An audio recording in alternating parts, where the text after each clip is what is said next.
नमस्कार। श्रीमद् भगवद गीता के ज्ञान सागर में एक बार फिर गोता लगाने के लिए आप सभी का स्वागत है। नमस्कार। आज हम गीता के एक बहुत ही कह सकते हैं शक्तिशाली श्लोक पर बात करेंगे।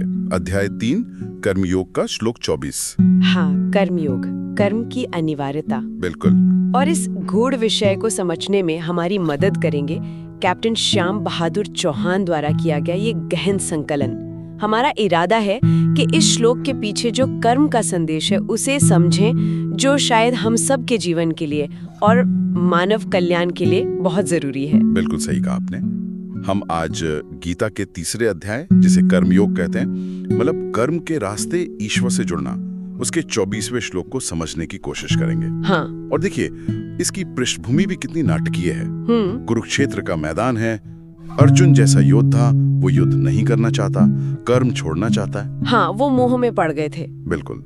और तब भगवान श्री कृष्ण उन्हें कर्म क्यों जरूरी है ये समझाते हैं। और ये श्लोक उसी बातचीत का, समझ लीजिए, एक अहम हिस्सा है। इसमें तो भगवान खुद अपने कर्म करने की बात करते हैं। अच्छा। हाँ, जो इसे और भी खास बना देता है। और ये सिर्फ अर्जुन के लिए नहीं था, ये तो हर समय हर इंसान के लिए एक तरह का गाइडेंस है। तो चाहिए फिर देर न करते हुए सीधे उस श्लोक पर आते हैं जिसने जाने कितने लोगों को कर्म करने की प्रेरणा दी होगी। मैं उसे पढ़ती हूँ। जी। उत्सी देयुरे में लोका न कुर्यान कर्म चेदहम संकरस्य चकर्ता श्याम उपहन्यामे महाप्रजाः। पढ़ते हुए भी लगता है कि कुछ बहुत गंभीर बात कही जा रही है। हाँ, इसमें वजन है, शब्दों में ही एक गंभीरता है। आइए इसे थोड़ा खोलते हैं, मतलब शब्दों का अर्थ समझते हैं। हाँ, बताइए। उत्सी देयुः, इसका मतलब है नष्ट हो जाएंगे, बिल्कुल उजड़ जाएंगे, बिखर जाएंगे। इमे लोका, मतलब ये सारे लोक, ये पूरी दुनिया, ये सृष्टि। अच्छा। न कुर्याम कर्म चेत अहम, अगर मैं, यहाँ अहम मतलब भगवान कृष्ण खुद के लिए कह रहे हैं, अगर मैं कर्म न करूं।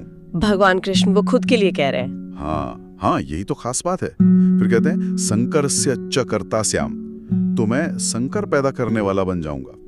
अब ये संकर क्या है? मतलब गड़बड़ी, अव्यवस्था, कंफ्यूजन, कर्तव्यों का घालमेल, जो सामाजिक नियम है उनका टूटना। बाप रे। और आखिर में उपहन्याम इमह प्रजा, यानी मैं इन सारी प्रजाओं का, मतलब सभी जीवों का हनन करने वाला, उनको नष्ट करने वाला बनूंगा। अरे, इसका मतलब भगवान ये कह रहे हैं कि अगर वो स्वयं भगवान कर्म करना छोड़ दें तो न सिर्फ दुनिया खत्म हो जाएगी, बल्कि वो खुद ही समाज में कंफ्यूजन फैलाने और सबका विनाश करने के जिम्मेदार होंगे। ये तो बहुत ही मतलब चौंकाने वाली बात है। चौंकाने वाली भी है, और कर्म कितना जरूरी है इसका शायद सबसे बड़ा सबूत भी। हाँ। भगवान यहाँ ये नहीं कह रहे कि तुम करो, वो कह रहे हैं कि अगर मैं ना करूं तो क्या हो जाएगा। वो खुद को उदाहरण बना रहे हैं। सही बात है। इसका मतलब बहुत गहरा है। सृष्टि का जो सिस्टम है, समाज की जो व्यवस्था है, वो सब किस पर टिकी है? नियत कर्मों के ठीक से होने पर। और भगवान कह रहे हैं कि मैं भी, मतलब परमात्मा भी, इस व्यवस्था को बनाए रखने के लिए कर्म करता हूं। तो कर्म छोड़ना सिर्फ आलस नहीं है, वो पूरी व्यवस्था को, पूरे सिस्टम को खतरे में डालना है। कृष्ण अर्जुन को यही समझा रहे हैं, और हमारे लिए भी यही संदेश है कि कर्म कितना बेसिक है, कितना फंडामेंटल, कितना अनिवार्य है। ये वाकई सोचने पर मजबूर करता है कि भगवान भी कर्म से बंधे तो नहीं कहेंगे, पर हाँ, कर्म के जरिए व्यवस्था बनाए रखते हैं। बिल्कुल। लोक व्यवस्था। और जैसा कि आपने बताया, और हमारे स्रोत भी कहते हैं, ये विचार इतना अहम है कि फिर तो कई बड़े बड़े चिंतकों ने, संतों ने इस पर जरूर सोचा होगा, इसको अलग अलग नजरिए से देखा गया होगा, है ना? हाँ बिल्कुल। ये श्लोक ना एक तरह की कसौटी बन गया। अलग अलग समय के महान विचारकों ने कर्म के सिद्धांत को इसी श्लोक की रोशनी में परखा है। अगर हम कुछ मुख्य विचारों को देखें। हाँ, बताइए। तो एक जो सबसे बड़ा विचार सामने आता है वो है लोक संग्रह का। आदि शंकराचार्य जैसे महान ज्ञानी हुए, उन्होंने समझाया कि भगवान कर्म क्यों करते हैं, ताकि आम लोग, साधारण मनुष्य उनको देखकर सही रास्ते पर चलें। अच्छा, मतलब एक उदाहरण सेट करने के लिए। बिल्कुल। उनका कर्म करना दूसरों के लिए एक मिसाल बन जाता है, समाज को जोड़ता है, बिखरने से बचाता है। ये लोक कल्याण के लिए, मतलब समाज की भलाई के लिए किया गया कर्म है। फिर एक और बहुत पावरफुल नजरिया जो स्वामी विवेकानंद जैसे तेजस्वी संत ने रखा, वो था कर्म की एनर्जी और उसकी जरूरत पर। हाँ, स्वामी विवेकानंद का तो कर्मयोग पर बहुत जोर था। बहुत जोर था। उन्होंने कहा, भाई कर्म ही जीवन है, बिना कर्म के ना तो आपको दुनिया में कुछ मिलेगा, ना अध्यात्म में। कर्म से भागना मतलब एक तरह से जिंदगी से भागना है। और उन्होंने तो खासकर युवाओं से कहा, आलस छोड़ो, कर्मयोगी बनो। कर्मयोगी मतलब अपना जो भी कर्तव्य है उसे पूरी लगन से करो, बिना ये सोचे कि फल क्या मिलेगा। बस अपना काम करो। तो एक तरफ समाज को रास्ता दिखाने के लिए कर्म, दूसरी तरफ अपनी उन्नति के लिए कर्म। और क्या आज के जमाने के हिसाब से भी किसी ने सोचा इस पर? हाँ, क्यों नहीं। जैसे डॉक्टर सर्वपल्ली राधाकृष्णन, वो तो दार्शनिक भी थे और हमारे राष्ट्रपति भी रहे। हाँ बिल्कुल। उन्होंने इसे जोड़ा सामाजिक प्रगति से। उन्होंने कहा कि आज के टाइम में सोचिए, अगर जो लोग काबिल हैं, पढ़े लिखे हैं, वो समाज के लिए अपने हिस्से का काम न करें, अपनी जिम्मेदारी से मुंह मोड़ लें, तो समाज आगे कैसे बढ़ेगा? सही बात है। उनका मानना था कि भाई आध्यात्मिक होने का मतलब ये नहीं कि दुनिया छोड़कर बैठ जाओ। दुनिया में रहो, अपनी ड्यूटी करो और उसी से ऊपर उठो। और भी कई संत हुए हैं, जैसे स्वामी रामसुखदास जी। उन्होंने कहा कि भगवान का कर्म तो निस्वार्थ कर्म का सबसे बड़ा उदाहरण है। स्वामी चिन्मयानंद जी ने इसे कर्तव्य परायणता का शिखर कहा। मतलब जब भगवान खुद ड्यूटी कर रहे हैं तो इंसान कैसे बच सकता है? हाँ। संत ज्ञानेश्वर ने इसे भगवान की लीला कहा कि जैसे खेल खेलते हैं वैसे ही कर्म करो बिना बोझ के। स्वामी अड़गानंद जी ने कहा कि अपना स्वधर्म निभाओ, मतलब जो आपका नेचुरल कर्तव्य है वो करो, क्योंकि वो भी भगवान की व्यवस्था का हिस्सा है। तो देखिए, बात घूम फिर कर वहीं आती है, कर्म करना ही है और उसे सही भाव से करना है। इन सब महान लोगों के विचारों को सुनकर एक तस्वीर तो साफ होती है, पर फिर वो सवाल मन में आता ही है कि हमारी आज की जिंदगी जो इतनी भागदौड़ वाली है, इतनी उलझने हैं, इसमें ये हजारों साल पुराना ज्ञान कैसे काम आएगा?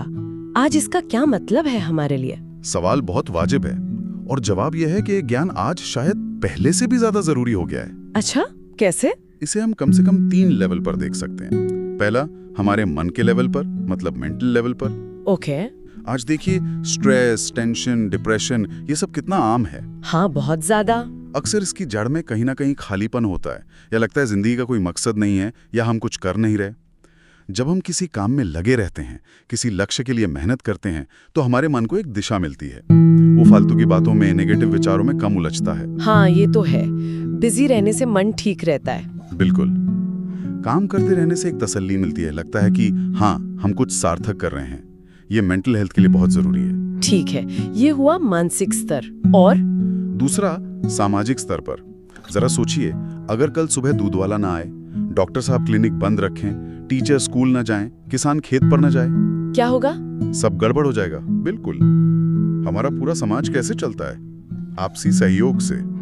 एक दूसरे के लिए जो हम काम करते हैं उसी से तो चलता है। हर इंसान का अपना काम, चाहे छोटा लगे या बड़ा, वो इस पूरे सामाजिक ताने बाने को बनाए रखने के लिए जरूरी है। तो इस श्लोक का संदेश यहाँ एकदम फिट बैठता है। अगर लोग अपना अपना काम छोड़ दें तो पूरी व्यवस्था ही चरमरा जाएगी। सही बात। और तीसरा स्तर? तीसरा है आध्यात्मिक स्तर, और ये गीता का शायद सबसे बड़ा तोहफा है, कर्मयोग का सिद्धांत। हाँ, कर्मयोग। ये कहता है कि आपको भगवान को पाने के लिए या मन की शांति के लिए अपना काम धंधा, अपनी जिम्मेदारियां छोड़कर कहीं जंगल में जाने की जरूरत नहीं है। अच्छा। आप जो भी कर रहे हैं, नौकरी कर रहे हैं, बिजनेस कर रहे हैं, पढ़ रहे हैं, घर संभाल रहे हैं, कुछ भी, अगर उसी काम को आप निष्काम भाव से करते हैं। निष्काम भाव मतलब बिना फल की इच्छा के? हाँ बिल्कुल। बस ये सोचकर कि ये मेरा कर्तव्य है, ये मुझे करना है और इसे मैं ईश्वर को अर्पण करता हूँ। अगर इस भाव से करते हैं तो वही काम आपके लिए योग बन जाता है। वही आपको ईश्वर तक ले जा सकता है, मुक्ति दिला सकता है। अरे वाह, ये तो बहुत ही प्रैक्टिकल बात है। मतलब अपने काम में लगे रहना दिमागी सेहत के लिए भी अच्छा है, समाज के लिए भी जरूरी है, और अगर सही नजरिए से करें तो रूहानी तरक्की भी हो सकती है। बिल्कुल। ये तो खासकर आज के युवाओं के लिए कितनी बड़ी बात है, जो अक्सर करियर, पढ़ाई, इन सब के चक्कर में उलझे रहते हैं, कभी कभी दिशाहीन भी महसूस करते हैं। तो रास्ता कर्म से भागना नहीं, बल्कि उसे ठीक से करना है। एकदम सही। और ये सिर्फ बाहरी काम की बात नहीं है, ये अंदर के एटीट्यूड की बात है। उसी काम को आप बोझ समझकर करें या उसी को एक मौका, एक यज्ञ, एक जिम्मेदारी समझकर करें, बस इसी से सारा फर्क पड़ जाता है। अच्छा, तो ये ज्ञान तो मिल गया, पर अब इसे अपनी रोज की जिंदगी में उतारें कैसे? इसका असर हमें दिखेगा कहाँ-कहाँ? शायद हमारे स्रोत इस पर भी कुछ बताते हैं। हाँ, इसका असर तो बहुत बड़े दायरे में है। कई लेवल पे देख सकते हैं इसे, जैसे देश और दुनिया के लेवल पर। अच्छा। देखिए, कोई भी देश तरक्की कब करता है? जब उसके लोग, उसके नागरिक मेहनती हों, अपने काम के प्रति, अपनी जिम्मेदारियों के प्रति ईमानदार हों। हाँ, ये तो है। आलसी या गैर जिम्मेदार लोगों से तो न समाज का भला होता है न देश का।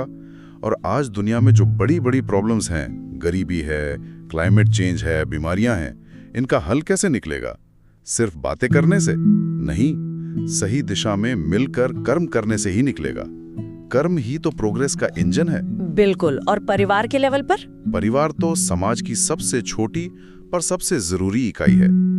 एक घर में खुशी और शांति कब रहती है?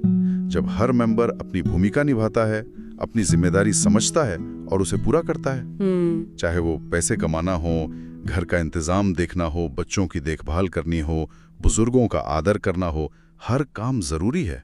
जहां लोग अपने हिस्से का काम टालते हैं या नहीं करते, वही झगड़े होते हैं, अव्यवस्था होती है। सही कहा। और व्यक्तिगत स्तर पर, मतलब खुद हमारे लिए? हमारे खुद के लिए भी बहुत फायदा है। जब हम कोई काम करते हैं, कोई मुश्किल काम पूरा करते हैं या कोई लक्ष्य हासिल करते हैं, तो सिर्फ बाहर कुछ नहीं बदलता, हमारे अंदर भी बदलाव आता है। हमारा कॉन्फिडेंस बढ़ता है। हाँ, ये तो महसूस होता है। हमें पता चलता है कि हम क्या क्या कर सकते हैं। मुश्किलें झेलकर हम और मजबूत बनते हैं और समझदार बनते हैं। कर्म करना मतलब एक्टिव रहना हमारी पर्सनालिटी को डेवलप करता है, निखारता है। ये सब सुनकर तो लग रहा है कि कर्म का सिद्धांत तो सच में जिंदगी के हर पहलू को छूता है। लेकिन एक बात सोचिए, अगर हमें यही सब बच्चों को समझाना हो, स्कूल के बच्चों को, वो शायद लोक संग्रह या निष्काम कर्म जैसे भारी शब्द ना समझें, उन्हें कैसे बताएं? बहुत अच्छा सवाल है।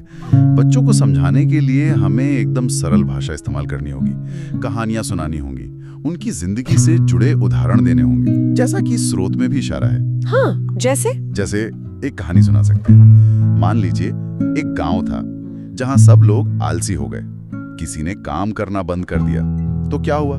धीरे धीरे खेत सूख गए, खाने को अनाज नहीं बचा, सब भूखे परेशान हो गए। तब एक समझदार बूढ़े आदमी ने समझाया, कहा, अरे देखो, सूरज को देखो, रोज सुबह निकलता है, हमें रोशनी देता है, कभी छुट्टी लेता है क्या? नदियां देखो, हमेशा बहती रहती हैं, पेड़ देखो, हमें फल फूल देते हैं। अगर ये सब अपना काम करना बंद कर दे तो क्या होगा? हाँ, सब गड़बड़ हो जाएगा। तो जैसे ये सब बिना रुके अपना काम करते हैं, वैसे ही हमें भी करना चाहिए। ऐसी कहानी से बच्चे कर्म क्यों जरूरी है ये आसानी से समझ सकते हैं। ये अच्छा तरीका है। या फिर उनकी डेली लाइफ से उदाहरण दीजिए, जैसे देखो बेटा, मम्मी रोज सुबह उठकर तुम्हारे लिए नाश्ता बनाती है ना, पापा ऑफिस जाते हैं ताकि घर का खर्चा चले, आपकी टीचर आपको पढ़ाते हैं ताकि आप कुछ सीखो, डॉक्टर अंकल बीमारों को ठीक करते हैं। ये सब क्या कर रहे हैं? अपना अपना कर्म कर रहे हैं। हाँ। तो आपका कर्म क्या है? अच्छे से पढ़ाई करना, अपना होमवर्क टाइम पर करना, अपना कमरा साफ रखना, मम्मी पापा की बात मानना। उन्हें उनके छोटे छोटे कर्तव्यों का एहसास कराएंगे तो धीरे धीरे कर्मयोग की नींव पड़ जाएगी। ये बात तो सही है, छोटे छोटे कामों से ही शुरुआत होती है। अच्छा, स्रोत सामग्री में एक और बहुत जरूरी बात उठाई गई है, महिलाओं के बारे में। खासकर वो महिलाएं जो घर संभालती हैं, माँ हैं, बहनें हैं, अक्सर उनके काम को समाज में उतना महत्व नहीं दिया जाता। हाँ, इस पर भी बात करनी चाहिए। हाँ, ये बहुत ही जरूरी पहलू है और इसे गीता के कर्मयोग के संदर्भ में ही समझना चाहिए। समाज में अक्सर क्या होता है, घर के काम हैं, बच्चों को पालना पोसना है, परिवार की देखभाल करनी है, इन कामों को लोग बस एक ड्यूटी मान लेते हैं या सोचते हैं ये तो औरतों का काम है, इन्हें कमतर आंका जाता है। हाँ, ये सोच तो है। लेकिन अगर हम गीता की नजर से देखें तो ये साधारण काम नहीं है, ये भी लोक संग्रह ही है। ये वो कर्म है जो समाज की नींव को मजबूत करते हैं। अच्छा, कैसे? आप सोचिए, जैसे अन्नपूर्णा देवी सबको खाना खिलाकर पोषण देती हैं, वैसे ही घर की स्त्री, चाहे वो माँ हो, पत्नी हो, बहन हो, बेटी हो, वो परिवार को क्या देती है? स्नेह देती है, पोषण देती है, संस्कार देती है, व्यवस्था देती है। वो घर को घर बनाती है, समाज को आधार देती है। ये भूमिका किसी भी बाहरी काम से कम जरूरी नहीं है, बल्कि कई मायनों में ज्यादा बुनियादी है, ज्यादा फंडामेंटल है। हाँ, ये तो है। तो श्लोक का संदेश यहाँ भी बिल्कुल लागू होता है। अगर घर की स्त्री अपने इन कर्मों को छोड़ दे, ये सोचकर कि इनका कोई महत्व नहीं है, तो घर में वैसी ही गड़बड़ी फैलेगी, वैसी ही अव्यवस्था होगी जैसे भगवान के कर्म छोड़ने से सृष्टि में फैलने की बात कही गई है। तो संदेश ये है कि इन कर्मों को पूरे मन से करें, पूरी निष्ठा से करें, लेकिन इनमें बहुत ज्यादा मोह न पालें, अहंकार न करें कि मैं ही करती हूँ। इन्हें भी निष्काम भाव से करें, ये समझकर कि मैं समाज की व्यवस्था को बनाए रखने में अपना योगदान दे रही हूँ। ये भी कर्मयोग का एक बहुत महत्वपूर्ण हिस्सा है। ये तो बहुत ही सुंदर और सशक्त नजरिया है। इसने तो घर के रोजमर्रा के साधारण लगने वाले कामों को भी एक आध्यात्मिक ऊंचाई दे दी। बिल्कुल, हर कर्म महत्वपूर्ण है अगर सही भाव से किया जाए। तो अगर हम इस पूरी चर्चा को समेटें तो सार यही निकलता है कि भाई कर्म से भागना तो कोई ऑप्शन है ही नहीं, न ये मुमकिन है न ही सही है। कर्म तो जीवन का सच है। हाँ, और जब स्वयं ईश्वर कर्म करके मिसाल दे रहे तो हमारे लिए रास्ता कर्म छोड़ने का नहीं बल्कि कर्म योग का है। मतलब अपने हिस्से का जो काम है, अपनी जो जिम्मेदारियां हैं, उन्हें पूरी लगन से, ईमानदारी से और सबसे जरूरी निष्काम भाव से करना। बिना फल की चिंता किए। हाँ, फल की चिंता किए बिना बस अपने